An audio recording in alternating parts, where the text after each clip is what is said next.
I think when you look at the whole U.S. foreign policy towards Afghanistan since back in 1978 and 1979, you can't but come to the conclusion that the U.S. government only looks at Afghanistan through a geostrategic lens. Originally, when the CIA was supporting Osama bin Laden and the so-called freedom fighters in 79 and 78 and 79 and 1980, when the Soviets finally did come in, they were promoting the same forces that eventually gave rise to the Taliban with these horribly reactionary policies.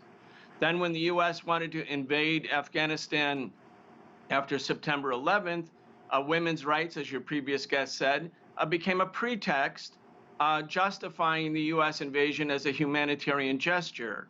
Then when the Taliban offered to surrender basically in exchange for amnesty, which happened in November 2001 after they were completely defeated, Donald Rumsfeld, using this hubris and arrogance, said, we don't negotiate. And 20 years later, the group that was willing to surrender is actually taking the power from the United States, and the U.S. is basically saying, well, thank you very much, everybody. We have 240,000 dead Afghans after 20 years of occupation, women going back into this subservience under a reactionary Taliban regime.